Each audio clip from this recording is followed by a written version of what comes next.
Imagine building an empire worth over $500 million, a fortune so massive it could change your family's life for generations.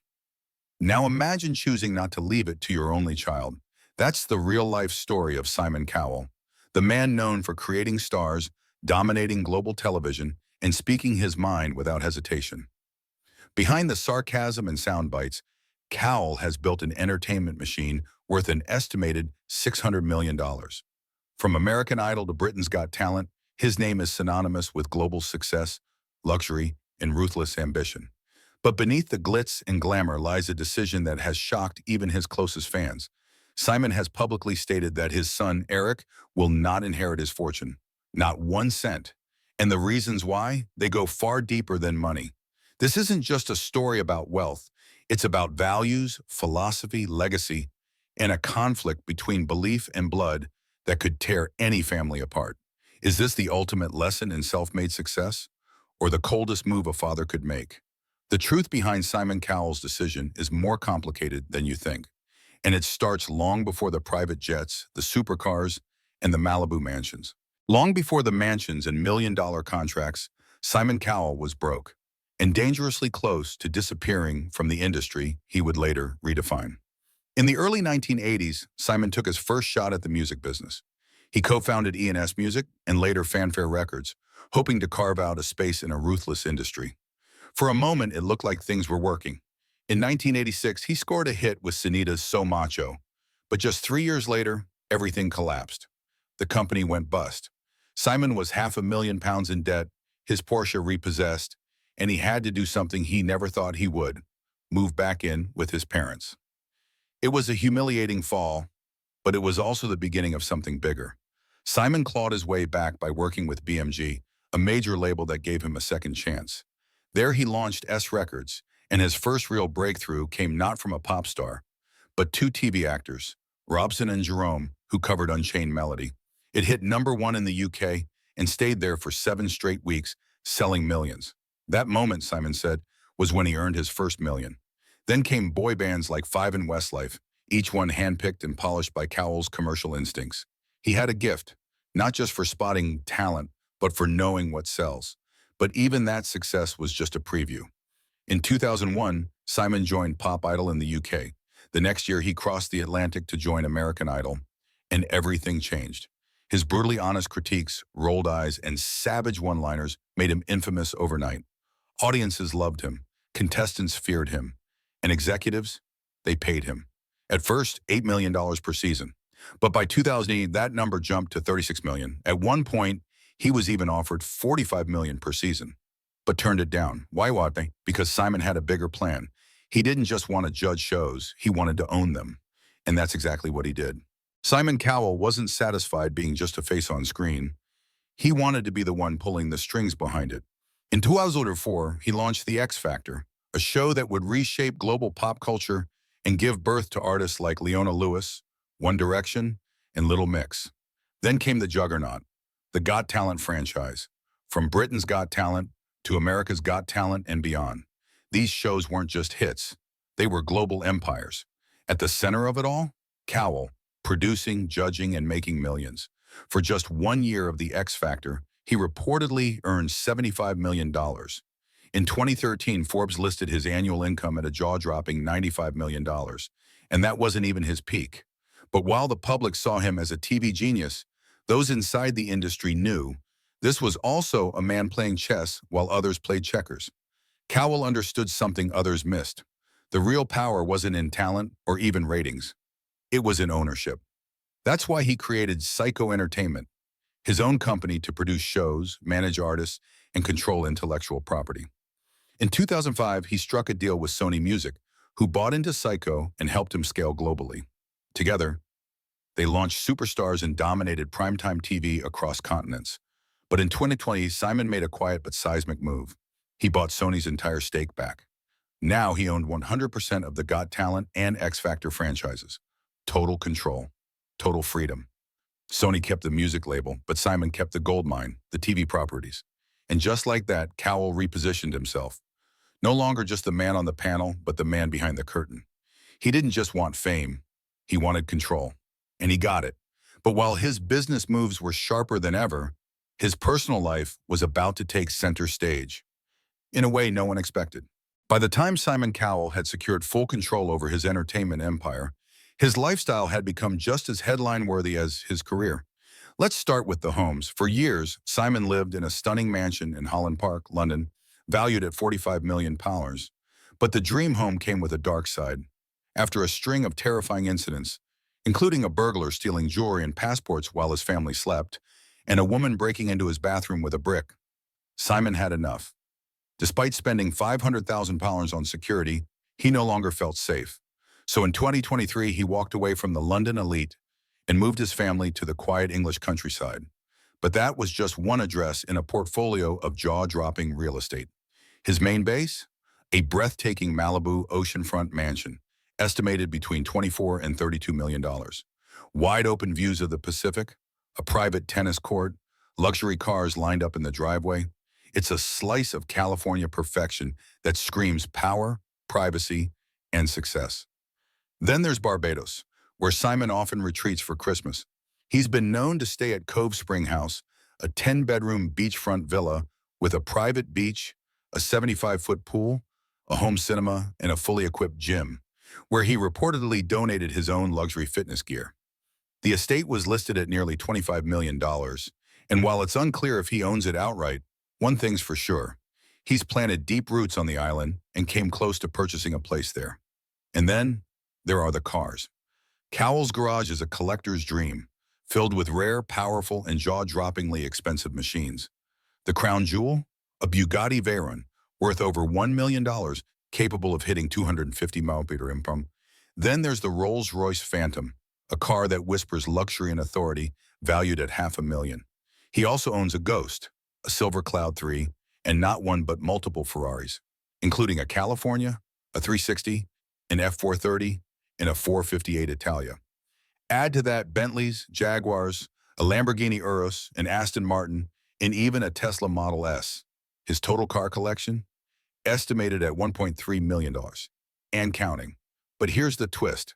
For a man who built his public image on being sharp, cold, and ruthless, his love for fast cars, beautiful homes, and exotic retreats reveals a different side.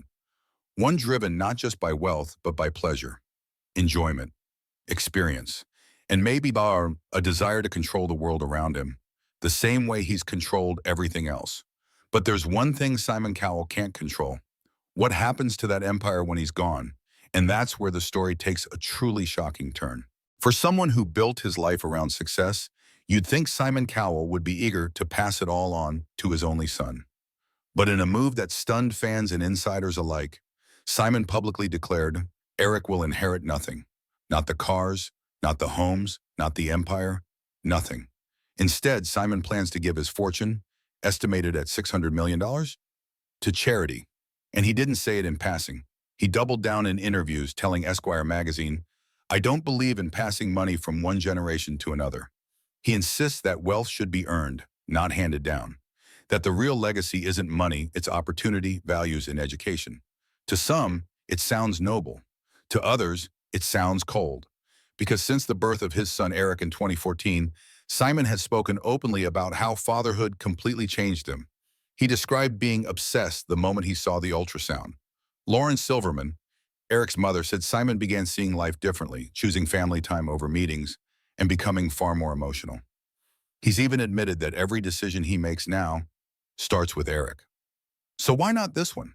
Why would a man who clearly adores his son refuse to leave him a financial safety net?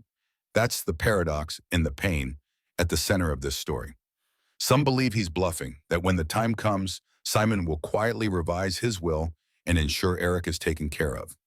Others believe he's dead serious, that his values around hard work and self-made success are so deeply rooted, not even fatherhood could shake them.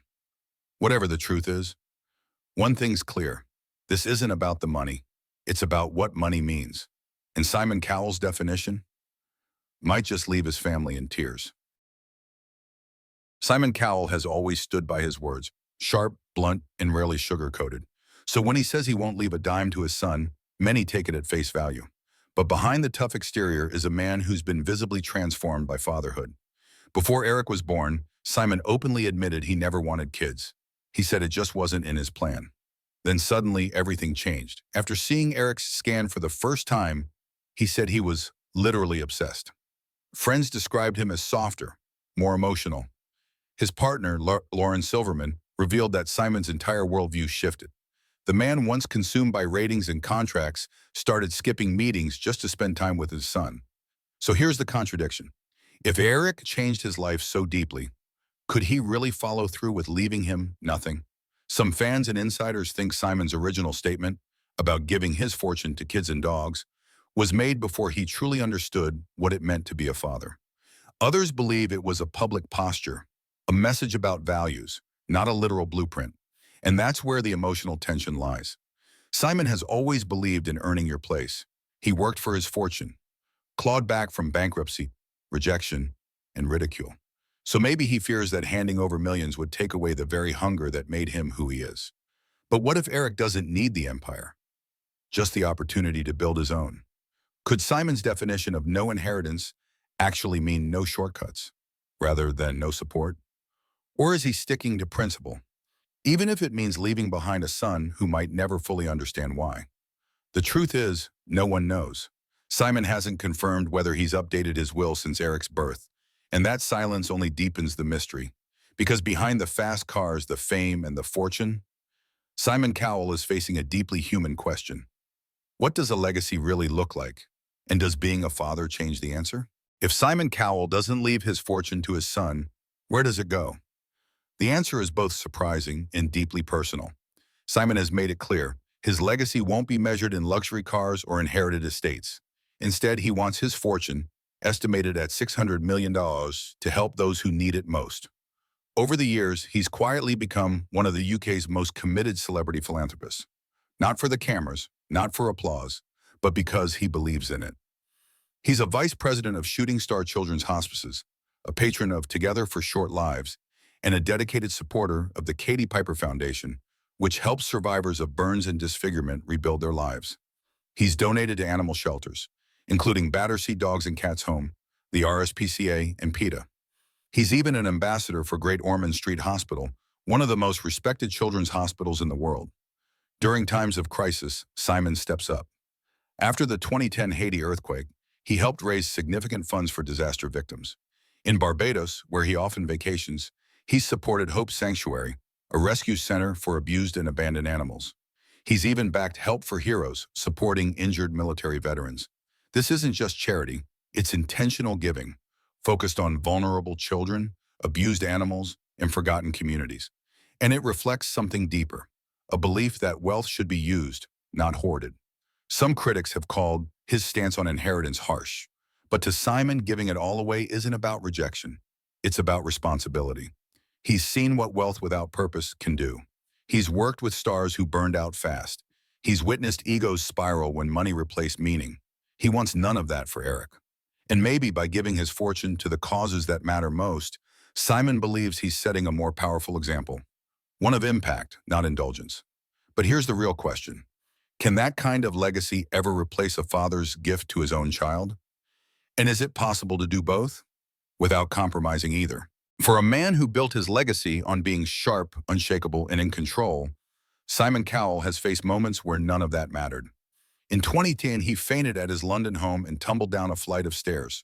The cause? Low blood pressure. A simple imbalance, but a terrifying reminder that even the most powerful aren't invincible. He later admitted it shook him to his core, and suddenly the flashy lifestyle didn't seem so important. What did, Eric? He said that moment forced him to reevaluate everything, his health, his choices, his future. But that wasn't the only wake-up call. In 2020, Simon suffered a devastating accident while testing a new electric motorcycle at his Malibu home. The crash shattered his back. He needed 6 hours of surgery, multiple screws and a metal rod implanted into his spine. The recovery was brutal, physically, emotionally, and mentally. For weeks, he couldn't walk. And even after he could, the nerve damage lingered. Still, he didn't stop. 2 years later, in 2022, he crashed again. Another e-bike accident, another scare. To the outside world, these were just news headlines. But to those close to him, they were turning points. Moments where mortality suddenly felt real. And when you're Simon Cowell, a man with an empire, a young son, and more behind you than ahead, moments like that make you look inward. They force you to ask, what will I leave behind? Who will I become when the cameras stop rolling? And what truly matters when everything else is stripped away? Some believe these life-threatening experiences only strengthen Simon's belief in earned success and giving back. Others think they opened up space for doubt, cracks in the armor that may have changed how he sees legacy, inheritance, and the family he once thought he'd never have. Either way, those accidents did something the entertainment industry never could. They made Simon pause. And in that pause, something shifted.